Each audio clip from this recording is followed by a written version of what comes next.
Hello students, आज हम आप लोगों के सामने लेसन नंबर 3 के ह्यूमन रिप्रोडक्शंस के लेक्चर नंबर 7 में वो लोग आज हम बहुत इंपॉर्टेंट महत्वपूर्ण टॉपिक्स पढ़ने जा रहे हैं जिसका नाम है फीमेल रिप्रोडक्टिव ऑर्गन्स, मादा जननन, जो आपके बिहार बोर्ड या और कई बोर्ड्स एग्जामों में सभी बोर्ड्स एग्जाम में यहाँ से लॉन्ग टाइप क्वेश्चन आते हैं और आपके ऑब्जेक्टिव दोनों तरह के क्वेश्चन यहाँ से आपके बनते हैं।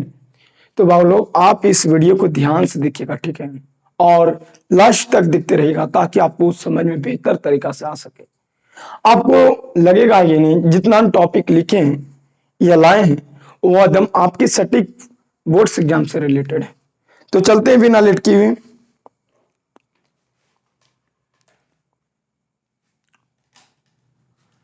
वो लोग लिखा हुआ है क्या कि मादा जननन कहने के मतलब स्त्रियों का जो सेक्स करने वाला ऑर्गन होते हैं उसी को मादा जननन कहते हैं। लिखा गया बाबू लोग क्या, ये देखो डायग्राम ये छपा गया मादा जननन की, ये डायग्राम है। पहले हम डायग्राम समझ लेते हैं, उसके बाद हम ये समझेंगे, तब कोई दिक्कत नहीं होगा। बाबू लोग दिखते हैं यहाँ पे, ये वेजाइना है। क्या बाबू? वेजाइना। ये वेजाइना, ये मेम्ब्रेन जो है हाइमेन झिल्ली। कौन सा झिल्ली है? हाइमेन। अब देखना सर जी, ये जो पार्ट है ये जो अंडा के आकार के लग रहा है उसे अंडाशय कहते हैं, ओवरी कहते हैं। सर ओवरी की संख्या 2, एगो लेफ्ट एगो राइट होती है। अब देखते हैं कि सर जो अंडाशय है ये अंडाशय की झिल्ली के द्वारा जुड़ा हुआ है। इस झिल्ली का नाम है बाबू लोग, मेम्ब्रेन के नाम है मेसोवारियम। क्या नाम है? मेसोवारियम नाम है। तो जो ये जो अंडा के आकार है ग्रीन कलर की, उसे ओवरी कहते हैं और इसकी संख्या 2 होती है। ये गर्भाशय से जिस झिल्ली के द्वारा अंडाशय जुड़ी हुई है उस झिल्ली के नाम है मेसोवारियम। क्या नाम है? मेजोवारियम या मेसोवारियम। अब आगे देखते हैं बाबू, ये इसके ऊपर भी एक नली है बाबू, एक नली है। क्या? एक नली है। अंडाशय के ऊपर एक नली है, उस नली का नाम है फैलोपियन ट्यूब। हिंदी में बोला जाए तो अंडवाहिनी। अंडवाहिनी की भी संख्या 2 होती है, फैलोपियन ट्यूब की भी संख्या 2 होती है। एक लेफ्ट एक राइट अंडाशय होते हैं जो मेजोवारियम झिल्ली से गर्भाशय से जुड़े हुए रहते हैं, यूटेरस से जुड़े हुए रहते। अंडाशय के ऊपर से एक नली है बाबू लोग जिससे नाम है फैलोपियन ट्यूब। हिंदी में बोला जाए तो अंडवाहिनी, बोला जाए तो क्या बाबू? अंडवाहिनी। अंडवाहिनी, अंड प्लस वाहिनी, माने अंडा को, माने वे नली जिसमें अंडाणु वहन करता है उसी को ही अंडवाहिनी कहते हैं। माने जिस ट्यूब में अंडाणु का स्थानांतरण होता है उसी को कहते हैं फैलोपियन ट्यूब। अब देखते हैं यहां से अंडाणु बनेगा। अंडाशय से क्या बनते हैं? अंडाणु बनते हैं। ये जो अंगुली नुमा स्ट्रक्चर से बाबू, ये जो स्ट्रक्चर इससे नाम है फिमरी। क्या नाम है? फिमरी। इससे नाम है क्या? फिमरी नाम। तो फिमरी से कह सकते हैं, नाम इधर ही लेकिन फायदा है।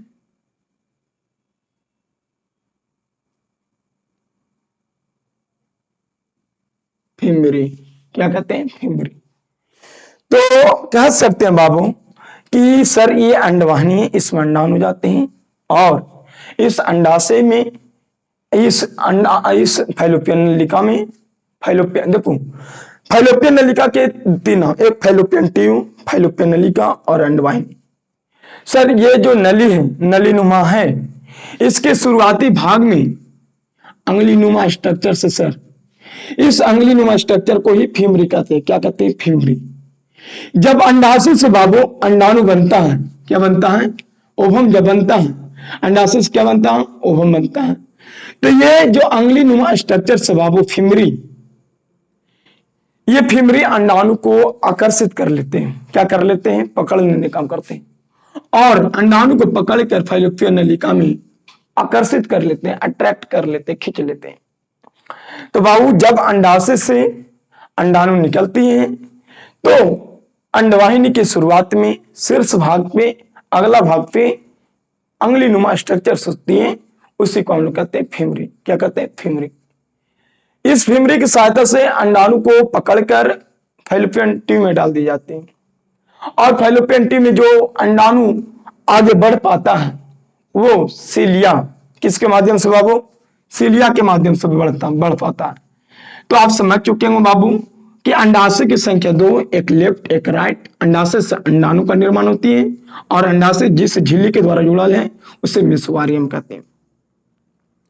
बात है बाबू लोग कि अंडाशय से जो अंडाणु उत्पन्न होते हैं उस कौन सा नली में जाता है? फैलोपियन ट्यूब में जाता है, और इसी फैलोपियन ट्यूब के शुरुआती भाग में अंगुली नुमा स्ट्रक्चर होती है, उसी को फेमरी कहते हैं।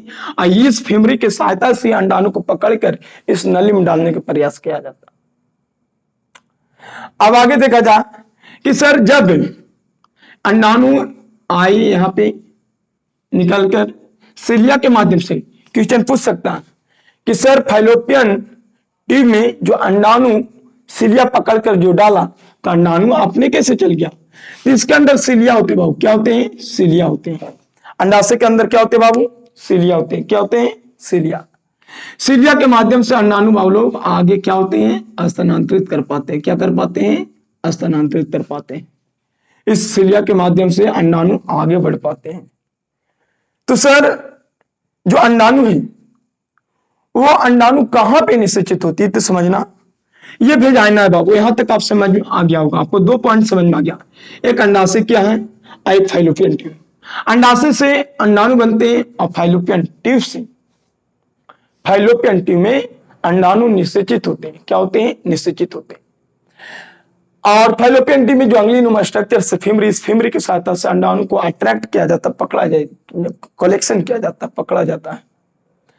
अब देखो जब अंडाणु बढ़ेगा तो किसके माध्यम से? सीलिया के माध्यम से। किसके माध्यम से बाबू? सीलिया के माध्यम से आगे बढ़ पाता है। किसके माध्यम से आगे बढ़ पाता है अंडाणु? सीलिया के माध्यम से। सर जब ये देखते हैं, ये दोनों आपको समझ में आ चुका है कि फैलोपियन ट्यूब की भी संख्या कितने होते हैं? 2 होते हैं, और अंडाशय की संख्या भी 2 होती है। अब आगे सर ये जो है वेजाइना, जब इस पेनिस जाएगा बाबू, एंट्री करेगा, पुरुष के जो पेनिस होते हैं सेक्स करने वाले ऑर्गन, वो जब एंट्री करते हैं बाबू, तो जब इससे वीर्य निकलेगा तो स्पर्म आपके होकर पहुंचेगा कहां? इस अंडाणु के पास।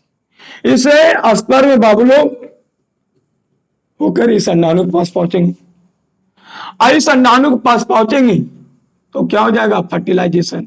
क्या होगा बाबू? फर्टिलाइजेशन, निषेचन होगा। जब शुक्राणु और अंडाणु मिलती है उसी का हम लोग फर्टिलाइजेशन कहते हैं। क्या कहते हैं? फर्टिलाइजेशन, निषेचन कहते हैं।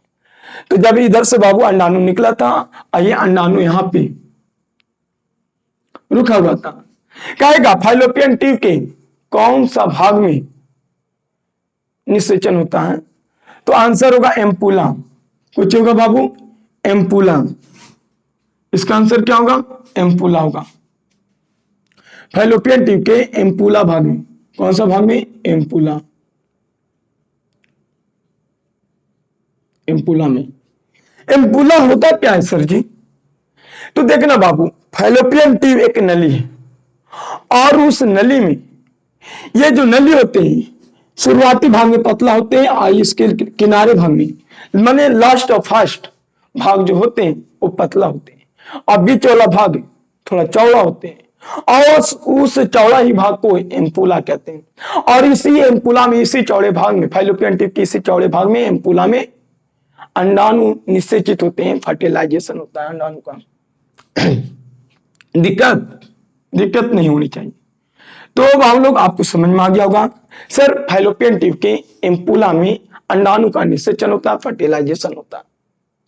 अब आगे चलते हैं कि सर जब ये फर्टिलाइजेशन होती है तब देखना बाबू, ये क्या है? ये गर्भाशय है। क्या है? गर्भाशय। ये पूरा क्या है? गर्भाशय। यहां से लेके यहां तक क्या है? गर्भाशय। यहां से लेके यहां तक क्या बाबू लोग? गर्भाशय। अभी गर्भाशय में एक लेयर की काम करता है बाबू। ये क्या काम करता है? लेयर की काम करता है, जिसे नाम है एंडोमेट्रियम। गर्भाशय के अंदर वाले स्तर के नाम क्या है? एंडोमेट्रियम।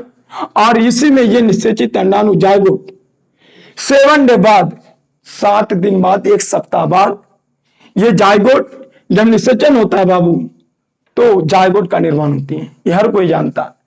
तो जब स्पर्म गया इधर से ओवम, अंडा ओवरी से अंडाणु उत्पन्न होकर फैलोपियन ट्यूब के एम्पुलम आया, और स्त्री के फैलोपियन ट्यूब में ही निषेचन होता है। यह ऑब्जेक्टिव आया गया कि सर जो कहेगा स्त्री के कौन से भाग में निषेचन होती है, फर्टिलाइजेशन होता है, तो आंसर होगा फैलोपियन ट्यूब। फैलोपियन ट्यूब के कौन से भाग में? एम्पुला भाग में होता है। जब फर्टिलाइजेशन हो जाती है बाबू, तब ये फर्टिलाइजेशन होकर जायगोट के आने में एंडोमेट्रियम के पास कितना दिन लगती है? 7 डे। कितना डे बाबू? 7 डे लगता है, माने 1 सप्ताह। कितने सप्ताह लगती है? 1 सप्ताह लगता है आने में। सर जब 1 सप्ताह इसके आने में लगता है, तो कहेगा जायगोट होने के बाद जब फैलोपियन ट्यूब में निषेचित होते हैं अंडाणु, तो उसे गर्भाशय में जाने में कितना दिन लगता है? 7 डे। और 7 डे बाद ये इंडोमेट्रियम में आकर चिपक जाता है, और इसी गर्भाशय में बच्चा का क्या होता है? विकास होता है। तो क्वेश्चन पूछ सकता है गर्भाशय की कितने लेयर? तो गर्भाशय की 3 लेयर बाबू, लेकिन अंदर वाले लेयर के नाम है क्या? अंदर वाले लेयर के नाम है इंडोमेट्रियम, और उसी एंडोमेट्रियम के काम होती है। इसी एंडोमेट्रियम में गर्भाशय में बच्चा भ्रूण जाकर चिपक जाती है और डेवलपमेंट करता है अपना 9 मंथ। अपना 9 मंथ पूरा करने के बाद देखो बाबू, अंडाशय से अंडाणु उत्पन्न हुआ। अंडाशय से क्या उत्पन्न हुआ? अंडाणु। और जब अंडाशय से अंडाणु उत्पन्न होते हैं, जब अंडाशय से अंडाणु उत्पन्न होते हैं,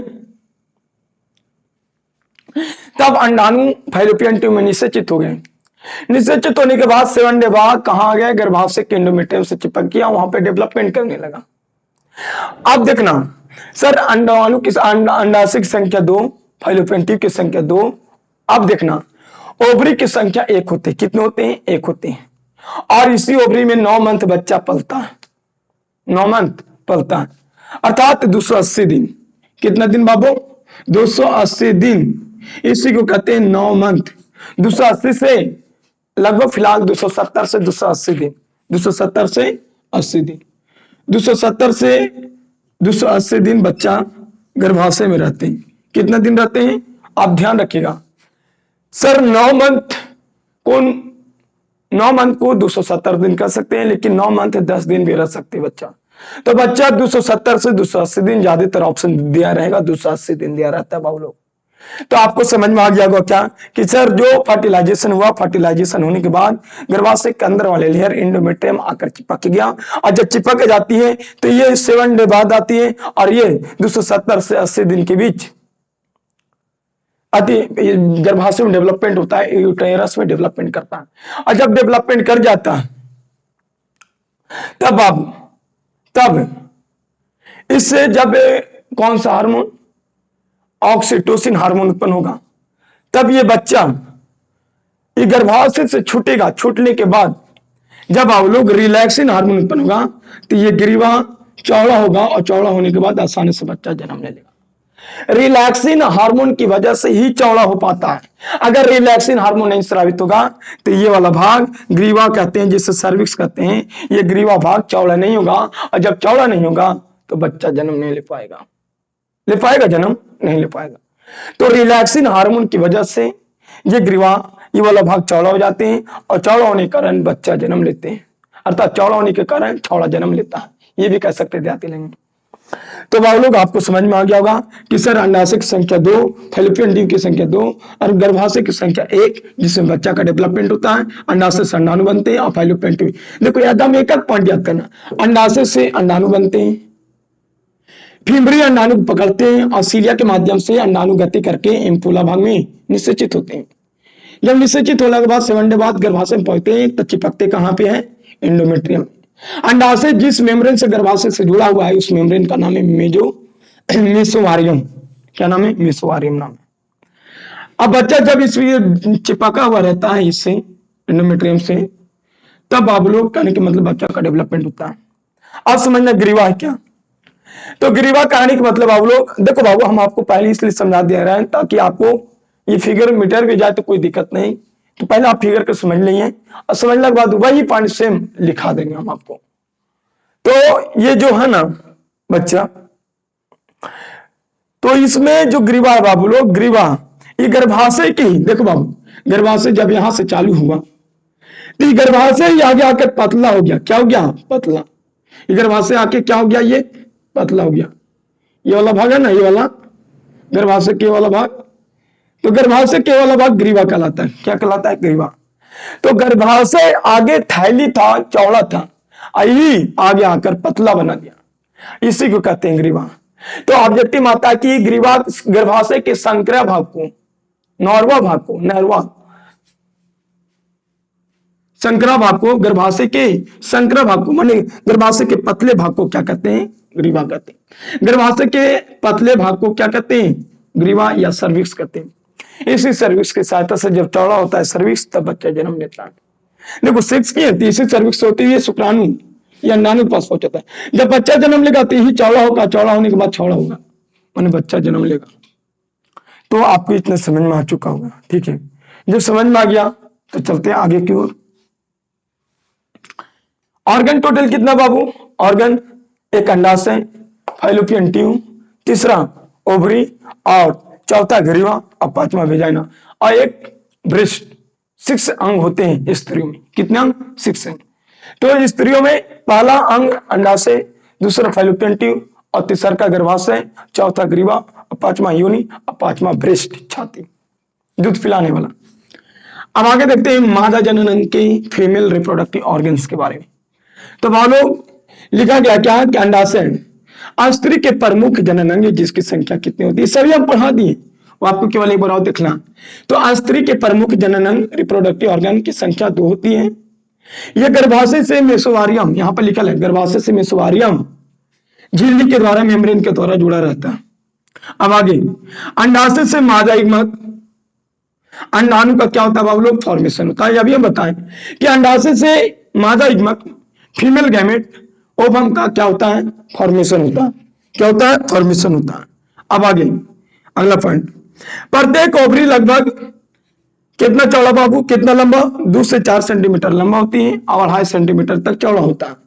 लंबा 2 से लेकर 4 सेंटीमीटर तक हो सकता है, लेकिन चौड़ा 2.5 सेंटीमीटर तक होता है। ये प्रायः बालों कैसा होते हैं? अंडाकार होते हैं। कैसा होते हैं? अंडाकार होते हैं। तो प्रत्येक ओवरी इतना सेंटीमीटर लंबा और इतना चौड़ा, माने 4 सेंटीमीटर लंबा और 2.5 सेंटीमीटर चौड़ा होता है। यह प्रायः अंडाकार होते। कैसे होते बाबू? अंडाकार होते हैं। अब आगे एक स्त्री किचन पूछता है बाबू लोग, ऑब्जेक्टिव कई बार आ चुका है, स्टार पॉइंट मार लेना, ठीक है। ये वाला आता है कि एक स्त्री, एक फीमेल अपना लाइफ टाइम में, लाइफ स्पेन में कितना अंडाणु का फॉर्मेशन करता है? तो 400 प्लस 400 और 450 के बीच अंडाणु का क्या करता है? ये फॉर्मेशन करता है। तो वह लोग ये वाला स्टार पॉइंट मार लेना कि एक स्त्री अपने लाइफ स्पेन में लगभग 400 ओवम का फॉर्मेशन करते हैं। अब आगे अंडाशय के भीतरी या अंडाशय के भीतर, अंडाशय के अंदर में, अंडाशय के अंदर भीतर अंडाणु का जो फॉर्मेशन होता है कौन सा प्रोसेस के द्वारा होता है? तो अंड जनन के द्वारा। कौन सा जनन के द्वारा? अंड जनन को इंग्लिश में कहते हैं ओजेनेसिस के द्वारा होता है। क्वेश्चन पूछेगा अंडाणु का निर्माण कौन सा प्रोसेस के द्वारा होता है? तो अंड जनन। इंग्लिश में बोला जाए तो ओजेनेसिस। ओजेनेसिस के द्वारा अंडाशय से अंडाणु का निर्माण होता है। क्या ओजेनेसिस है क्या? तो वह लोग अंडाशय से अंडाणु बनने की क्रिया को ओजेनेसिस कहते हैं। अब आगे सर अंडोत्सर्ग होता क्या है? अंडोत्सर्ग ये भी बहुत इंपॉर्टेंट टॉपिक्स है, ये और ये वाला। मान लो अंडोत्सर्ग तो कहेंगे क्या? मेंस्ट्रुअल साइकिल के 14वें दिन। क्वेश्चन पूछेगा ऑब्जेक्टिव हम कहना ये वाला स्टार पॉइंट है कि वो लोग एमसी के मेंस्ट्रुअल साइकिल के 14वें दिन, मासिक चक्र टोटल 28 दिन का होता है, लेकिन मासिक चक्र के 14वें दिन, मासिक चक्र टोटल 28 दिन का होता है, लेकिन मासिक चक्र के 14वें दिन अंडाशय से, किससे? अंडाशय से एक अंडाणु का क्या होती है? फॉर्मेशन होता है। अंडाणु को बाहर निकालने की क्रिया को क्या कहते हैं? ओवुलेशन कहते हैं। क्या कहते हैं बाबू? ओवुलेशन। तो मेंस्ट्रुअल साइकिल के 14वें दिन अंडाशय से अंडाणु के बाहर निकलने की क्रिया को अंडोत्सर्ग कहते हैं। क्या कहते हैं? अंडोत्सर्ग कहते हैं। तो आपको समझ में आ गया होगा मासिक चक्र टोटल मेंस्ट्रुअल साइकिल 28 दिन का होता है और मासिक चक्र के 14वें दिन अंडाणु का फॉर्मेशन होना क्या कहलाता है? अंडोत्सर्ग कहलाता है। अब आगे लिखा गया कि फीमेल के फीमेल में ओवुलेशन 45 से 50 वर्षों तक ही होता है। देखो स्त्री में जो अंडाणु का जो निर्माण होता है, अंडाणु स्त्री अंडाणु को उत्पन्न 45 से 50 वर्ष तक ही कर पाते हैं, उसके बाद नहीं। फिलहाल ये 15 साल के फिलहाल ये 12 से प्लस वर्ष में चालू करता है अंडाणु उत्पन्न। देखो अंडाणु जो फॉर्मेशन करता है ये 12 साल के प्लस के ईयर में, 12 साल के प्लस के एज में, प्लस में जब हो जाती है तब अंडाणु उत्पन्न करती है। कब स्त्री? जब 12 साल प्लस हो जाता है तब। जब समाप्त कब करती है? तो बावलोग समाप्त करता है बावलोग 45 से 50। ये जो बीच वाला समय है, बीच वाले समय के बीच टोटल लगभग 400 अंडाणुओं का फॉर्मेशन करते हैं अपना एक स्त्री अपना जीवन काल में लगभग 400 अंडाणु का फॉर्मेशन करते हैं। अब समझना कि सर आप बोले अंडाशय दोगे हैं, अंडाणु प्रत्येक मंथ, देखो प्रत्येक मंथ में मात्र एक ही अंडाणु उत्पन्न होते हैं। प्रत्येक मंथ में कितने अंडाणु? तो प्रत्येक मंथ में मात्र एक अंडाणु उत्पन्न होते हैं, लेकिन अंडाशय है दो। बावलोग जब इस प्रत्येक महीना माने जब मानो कोई महीना, मानो जनवरी, तो जनवरी महीना में अगर ये वाला अंडाशय से अंडाणु उत्पन्न हुआ तो फरवरी वाला में इस महीना से उत्पन्न हुआ।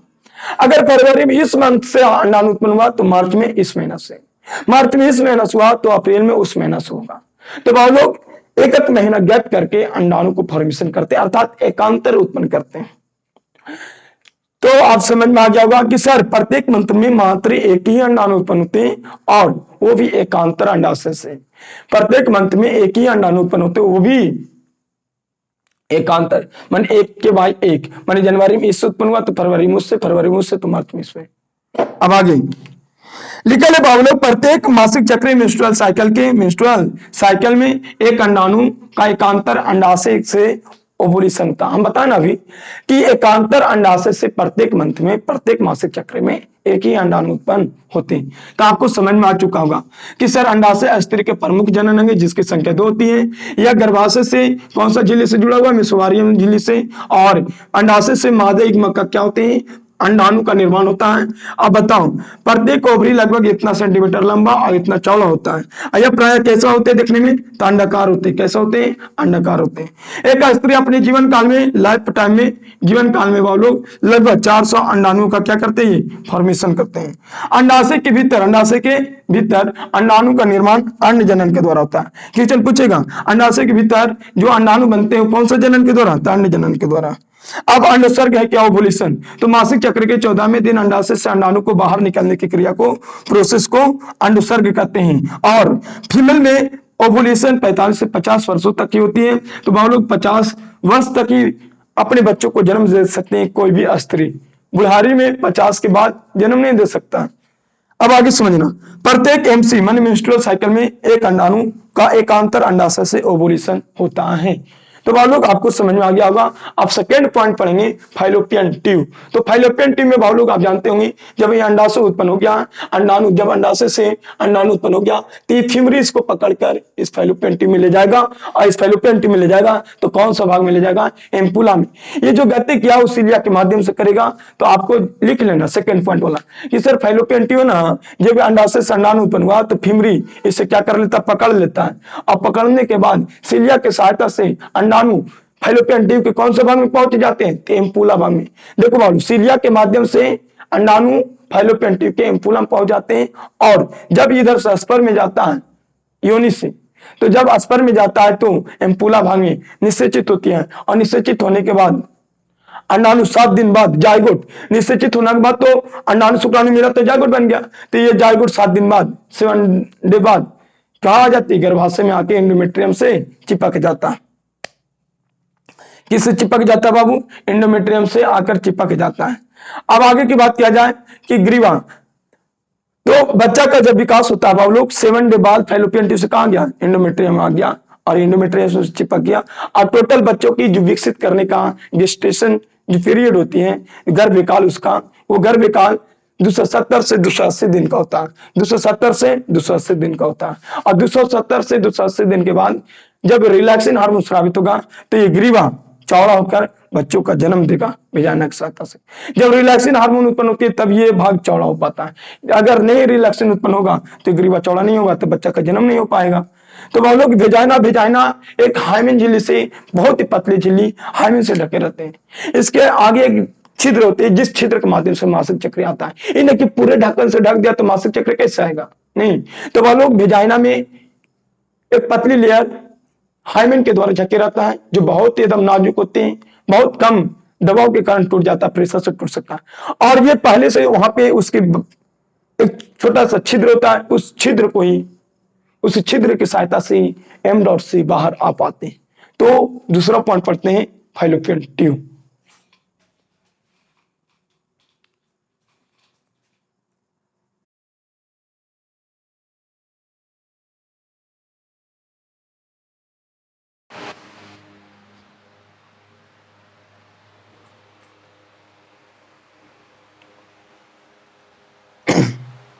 तो हम लोग अंडाशय तक पढ़ लिए, तो चलते हैं फैलोपियन ट्यूब। फैलोपियन ट्यूब आप लोग हम अंडाशय बहुत बेहतरीन तरीका से पढ़ा दिए। तो अब चलते हैं आगे के अगला पॉइंट, सेकेंड पॉइंट, अंडवाहिनी। अंडवाहिनी को हिंदी में बोलते हैं फैलोपियन ट्यूब। क्या बोला जाता है? फैलोपियन ट्यूब बोला जाता है।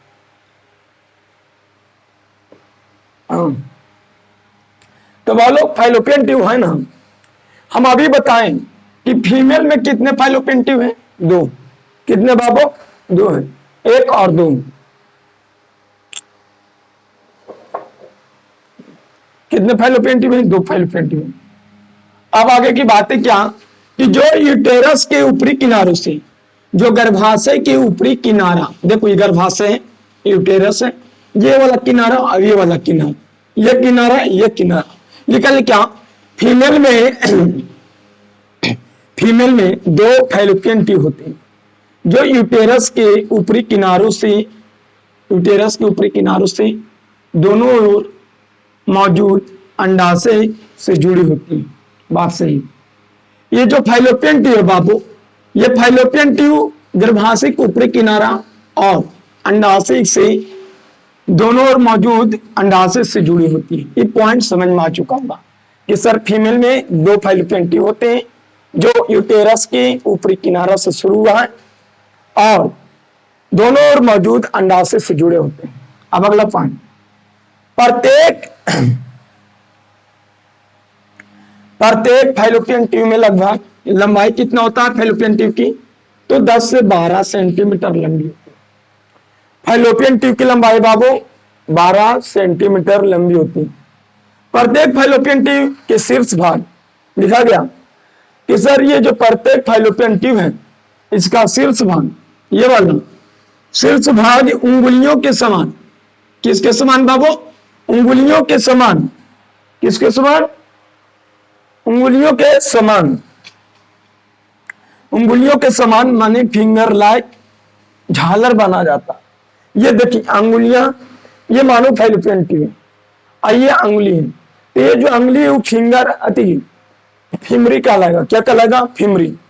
तो वह लोग लिखा गया क्या, प्रत्येक फैलोपियन ट्यूब के शीर्ष, माने 2 फैलोपियन ट्यूब होता है, उसमें प्रत्येक उसके शीर्ष पर माने शुरुआती भाग पे अंगुलियों के जैसा, किसके जैसा? अंगुलियों के जैसा झालर बनाता है, जिसे फिमरी कहते हैं। क्या कहते हैं? फिमरी कहते हैं। वो लोग जो ओवरी द्वारा, देखो जो ओवरी द्वारा ओवुलेशन के टाइम, माने जब ओवुलेशन के टाइम, माने जब अंडोत्सर्ग, जब अंडाणु उत्पन्न होते हैं ओवरी से, तब उस टाइम अंडाणुओं का क्या करता है? ये संग्रह करती है। क्या करती है? संग्रह करता। अगला पॉइंट, ये वाला पॉइंट बहुत इंपॉर्टेंट से बाबू, फैलोपियन ट्यूब में इंपॉर्टेंट से वाला कि प्रत्येक फैलोपियन ट्यूब के शीर्ष भाग उंगलियों के समान फिंगर लाइक झालर बनाता है, जिसे फिमरी कहते हैं, जो ओवरी द्वारा ओवुलेशन के टाइम अंडाणुओं को क्या करते हैं? संग्रह करते हैं, स्टोर करते हैं। अगला पॉइंट लिखा गया है कि सर फैलोपियन ट्यूब के मध्य वाले भाग, फैलोपियन ट्यूब के बीच वाला भाग, देखो ये वाला भाग, ये वाला भाग क्यों चौड़ा होता है? देखना, फैलोपियन ट्यूब, एफटी मन होता है फैलोपियन ट्यूब, शॉर्ट नेम क्या बाबू? एफटी। एक माने फैलोपियन ट्यूब माने ट्यूब। तो फैलोपियन ट्यूब के मध्य भाग माने बीच वाले भाग चौड़ा होता है। क्या होता है बाबू? चौड़ा होता है। और चौड़ा होता है जिसे हम लोग क्या कहते हैं? एम्पुला कहते हैं। क्या कहते हैं? एम्पुला कहते हैं।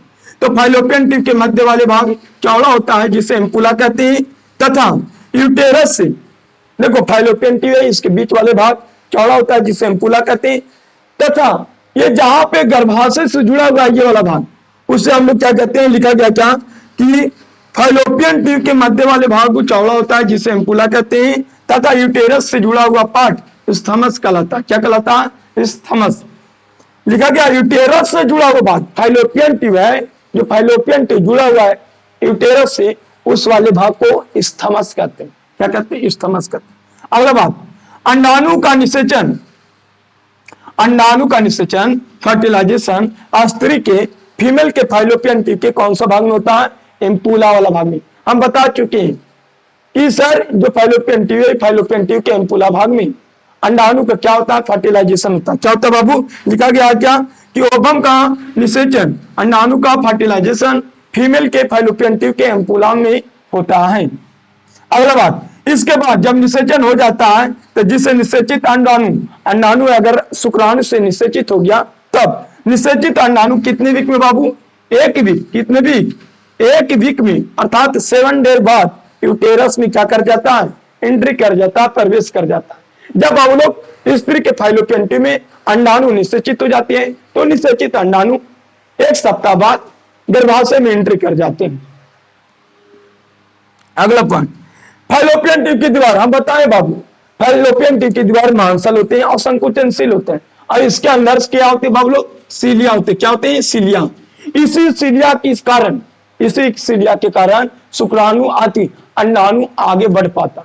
यदि अंदर सीलिया नहीं होता तो अंडाणु आगे नहीं बढ़ पाता। अब आगे की बात चलते हैं।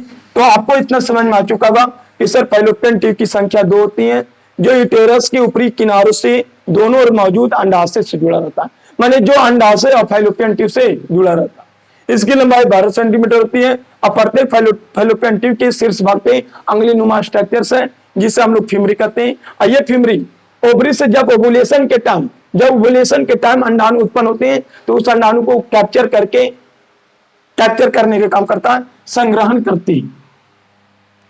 अब बोला जा रहा है क्या कि फाइलोपियन ट्यूब के एम्पुला भाग में फर्टिलाइजेशन होता है, और देखो फाइलोपियन ट्यूब किनारे भाग पतला होती है, बीच वाला भाग चौड़ा होता है जिसे एम्पुला कहते हैं, और उसी एम्पुला में फर्टिलाइजेशन होता है।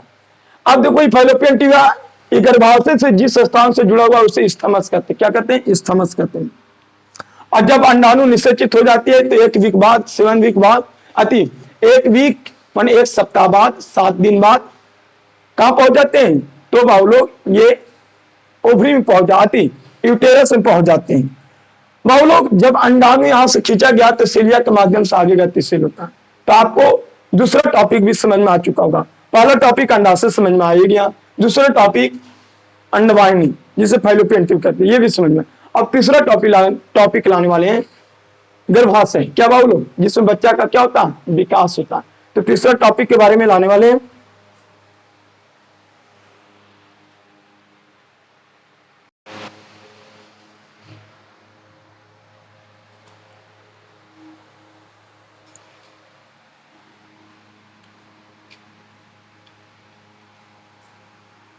तो बाबू लोग हम लोग यूटेरस के बारे में देखेंगे, अभी गर्भाशय के बारे में हम लोग 2 पॉइंट पढ़ चुके, अंडाशय और फाइलोपियन नलिका।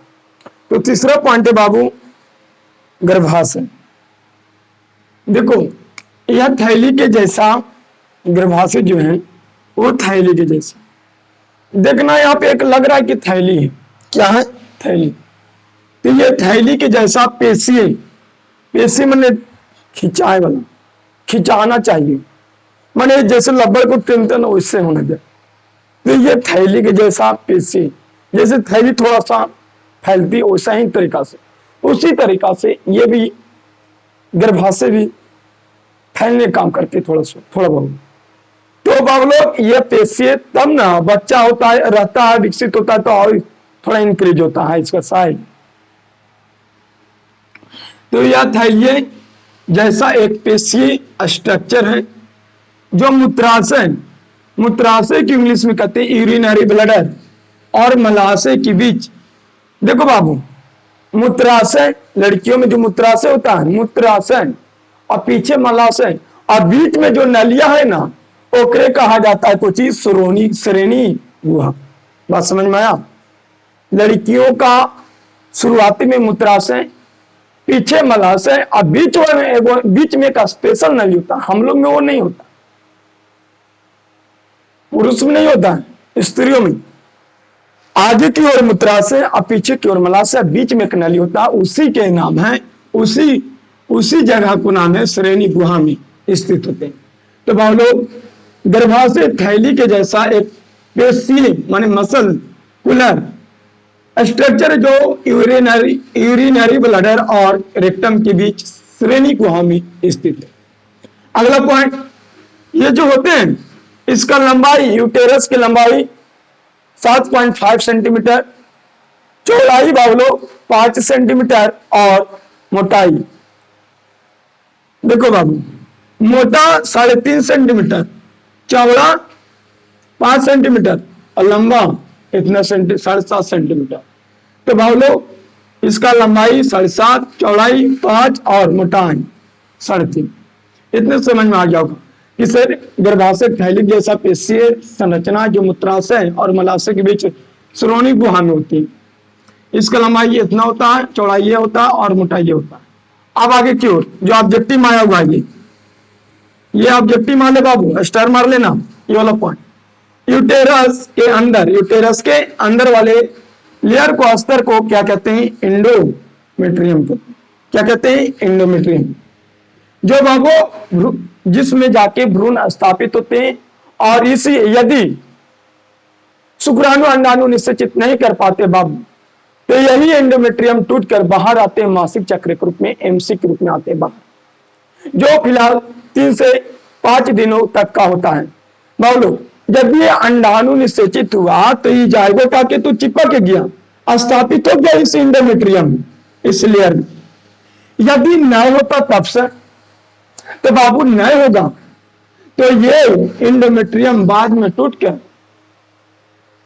अंडाणु के साथ ये भी बाहर निकल जाते हैं। इंडोमेट्रियम टूटकर, इंडोमेट्रियम के लेयर टूटकर मासिक चक्र के रूप में बाहर आते हैं।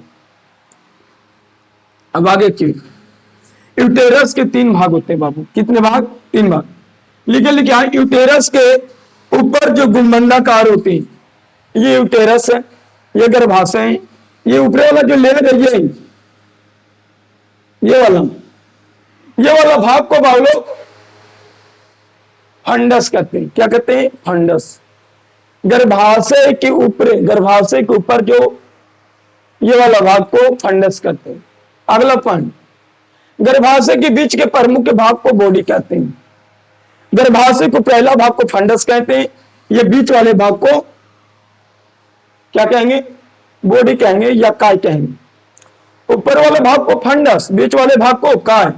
तथा गर्भाशय के जो ये निचला वाला भाग है, बताएं तो हम, ये निचला वाला भाग है बाबुलू, ये बीच वाला भाग बॉडी कहला गया, ऊपर वाला भाग फंडस और नीचे वाला भाग ग्रीवा। क्या कहलाएगा? ग्रीवा। तो ऑब्जेक्टिव में आया गया है, ये वाला आएगा ऑब्जेक्टिव में। कौन वाला? ये वाला, तीसरा का पॉइंट।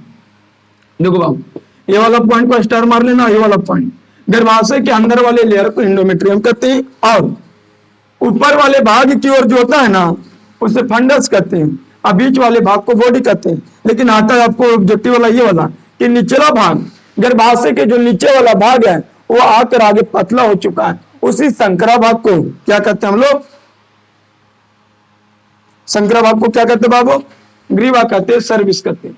और ये ग्रीवा देखो, गर्भाशय आगे आकर पतला हो जाती है, जिसको ग्रीवा कहते हैं। और ये ग्रीवा आके बाबू लोग योनि में खुल जाते हैं। किस में खुल जाते हैं? योनि में खुल जाते हैं। किस में खुलते हैं? योनि में खुलते हैं। तो ये वाला पॉइंट याद रखिएगा कि गर्भाशय के निचला भाग संकरा भाग होता है, शुक्ला पतला होती है, जिसे हम लोग ग्रीवा कहते हैं, जिसका छोर आकर योनि में खुलता है। अगला पॉइंट, योनि है क्या? वेजाइना है क्या? अगला पॉइंट, चौथा पॉइंट, वेजाइना की लंबाई फिलहाल 7 से 10 सेंटीमीटर होती है। यह भी एक पेशीय नली। देखो बाबू, पेशीय नली होना बहुत जरूरी है, न तो बच्चा को जन्म नहीं दे पाएगा। यदि इतना पहले जागरूकता बच्चा पूरा डेवलपमेंट करेगा तो साइज तो इंक्रीज होगा, साइज नीचे वाला इंक्रीज होगा ना। यदि पेशीय नहीं होगा, तनाव उसमें नहीं होगा, तो इंक्रीज बच्चा रह पाएगा नहीं ना, बच्चा डेवलपमेंट उतना सही तरीका से नहीं कर पाएगा। तो पेशी होना बहुत जरूरी है। वेजाइना पेशी होते हैं, अभी 7 सेंटीमीटर में है, जब बच्चा जन्म लेने लगता है तो 14 हो जाता है, 14 से 20 सेंटीमीटर के बीच हो जाता है। तो पेशी होना बहुत जरूरी है, यदि पेशी नहीं होगा तो मजा ही नहीं आएगा, मजा भी नहीं आएगा सेक्स करने में, दूसरा बात बच्चा को जन्म नहीं दे पाएगा। तो योनि की लंबाई, वेजाइना की लंबाई 7 से 10 सेंटीमीटर, पेशी नली होते हैं, मस्कुलर टी होते हैं, जिसके सामने बाबू वेजाइना ओकर सामने मूत्राशय तथा पीछे की ओर मलाशय, जकर सामने मूत्राशय तथा पीछे की ओर मलाशय, जो बीच में जो गुहा है ना, बीच में जो नलिया है ना, मूत्राशय के पीछे और मलाशय के आगे, माने मूत्राशय मलाशय के बीच में जो नली है उसी को कहते हैं वेजाइना। क्या कहते हैं? वेजाइना कहते हैं। तो इसका लंबाई 7 से 10 सेंटीमीटर, ये भी एक पेशी नली है, और गर्भाशय भी पेशी नली, ये भी एक पेशी नली है, संकुचनशील मांसलशील है, तो अधिकतर ये है बाबू। अगला बात, इस हाँ, यह मानी योनि है ना, योनि बाहर के एक छिद्र द्वारा खुलती, हाँ, अरे एक छेदा ही ना होता है, एक छिद्र तो होता है वेजाइना, और का बहुत बड़ा चीज होता है वो। अरे ये जो ग्रीवा है ना, ये ग्रीवा आके योनि में खुला, और योनि बाहर एक छिद्र के द्वारा, छिद्र, इसी छेदा में सेक्स किया जाता है। तो वह लोग या बाहर एक छिद्र द्वारा खुलती है, जिसे भाग कहते हैं। उस छेदवा के नाम का आधार दिया गया भाग। ये पूरे स्ट्रक्चर को, बाहरी जो स्ट्रक्चर है उस स्ट्रक्चर को वेजाइना कहते हैं, जबकि जो छिद्र है, जो होल है, भुरकी है, माने होल छिद्र, जो गैप है, उस गैप को हम लोग कहते हैं भाग। भागने की नहीं आसे, माने ओकरा में भाग, उस गाढ़ा को, उस जगह को भाग कहते हैं, या वल्वा। क्या कहते हैं? वल्वा। जो देखो यह ना, ये गर्भाशय आगे आके पतला हो जाती है, जिसे ग्रीवा कहते हैं। ये ग्रीवा वेजाइना निकला। अब वेजाइना एक स्ट्रक्चर है, उसमें क्या चीज होती है, और जो छोटा सा छिद्र होता है जिसके साथ जिसमें पेनिस एंट्री करता है, उसको हम लोग भाग्य कहते हैं, भाग्य या वल्वा कहते हैं। आइए हम लोग पतली झिल्ली के द्वारा ढके रहता है। कौन सा झिल्ली के द्वारा ढका रहता है? पतली झिल्ली के द्वारा ढका रहता है, जिसे क्या कहते हैं? हाइमिन। तो ये वाला भी ऑब्जेक्टिव में आया है बाबू लोग, 3 ऑब्जेक्टिव, एक ऑब्जेक्टिव ये और ये, माने या बाहर की ओर जो वेजाइना एक बाहर की ओर छिद्र के द्वारा खुलती है, उस छिद्र के नाम है वल्वा या भाग। यह पतली झिल्ली से ढकी रहती है, उस झिल्ली के नाम है हाइमिन। हाइमिन कुछ बाबू, हाइमिन। और लेकिन इसमें चोट लगने से यह टूट जाता है, चोट लगने से टूट जाता है। तो आपको इतना समझ में आ चुका होगा कि वेजाइना की लंबाई 7 से 10 सेंटीमीटर, ये मूत्राशय और मलाशय के बीच में होता है। जो बावलों एक छिद्र के द्वारा खुलता है, जिससे भाग या वल्वा कहते हैं, एक पतले लेयर से ढके रहता है, जिससे हाइमेन कहते हैं, जो बहुत साधारण चोट लगने से भी टूट सकता है। तो आपको अब अगला पॉइंट, अस्तन ग्रंथि। तो अस्तन ग्रंथि बावलों स्त्रियों में 2 होते हैं। कितने होते हैं? 2। तो अस्तन ग्रंथि, जिसे ब्रेस्ट कहते हैं, छाती कहते हैं, वो बच्चों का पोषण, लिख लेना बाबू, जगह नहीं है यहाँ पे तो लिख लीजिएगा कि ब्रेस्ट, 5वां पॉइंट, अगला पॉइंट अस्तन ग्रंथि। अस्तन ग्रंथि बच्चों का पोषण कराने का काम करता है, न्यूट्रिशन देने का प्रोवाइड करता है। तो उसका काम ये है। उसमें एक लैक्टोफेरस नलिका पाई जाती है, उस लैक्टोफेरस नलिका से दूध बाहर आते हैं। तो वो लोग लिख लेना अस्तन ग्रंथि।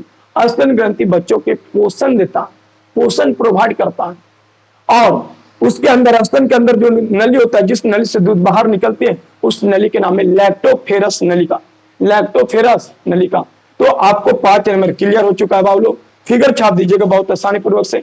आइए सभी बातें में से कुछ बातें जो काम होता है उस काम को लिखना, लेकिन हम इतना बता दिए थे आपको, ठीक है, इतना हम आपको डिटेल में जानकारी दिए ताकि आपका ऑब्जेक्टिव भी बन जाए और सब्जेक्टिव भी बन जाए। तो भाई लोग, यदि सब्जेक्टिव 5 नंबर पूछेगा तो इसमें से काम जो है वो काम को छाट कर लिख देना। बाकी जो ऑब्जेक्टिव भी आपका यहाँ से क्लियर हो गया, आपका ऑब्जेक्टिव और सब्जेक्टिव दोनों यहाँ से क्लियर हो गया बाबू। तो ऐसी वीडियो के लिए लाइक शेयर सब्सक्राइब तो बनता है बाबू, एक लाइक और आप जो है देख रहे हो उस वीडियो को सब्सक्राइब कर दीजिए। बाकी आपका मन है कि शेयर करना या ना करना। अब अगले टॉपिक लाएंगे स्पेशल योनि का फिगर और उसके बारे में लाएंगे, जिसे कहते हैं वेजाइना। वेजाइना की कई पार्ट्स होते हैं, उसमें किसका कैसा काम होता है वो आपके हम अगला लेक्चर में बताएंगे। फिर इसके बाद स्तन ग्रंथि स्पेशल लाएंगे। तो भाव लोग, ये आपके 5 नंबर स्पेशल हम बताएं एक वीडियो के अंदर। ये इतने ही आपको लिख देना है तो आपको 5 नंबर्स मिल जाएगा। सब्जेक्टिव एक 5 नंबर क्लियर, ठीक है। तो आगे जो लाएंगे वो स्पेशल आपके नॉलेज के लिए लाएंगे और कुछ ऑब्जेक्टिव बनता है उसके लिए लाएंगे अगले टॉपिक। तो चलते हैं। जय हिंद, जय भारत।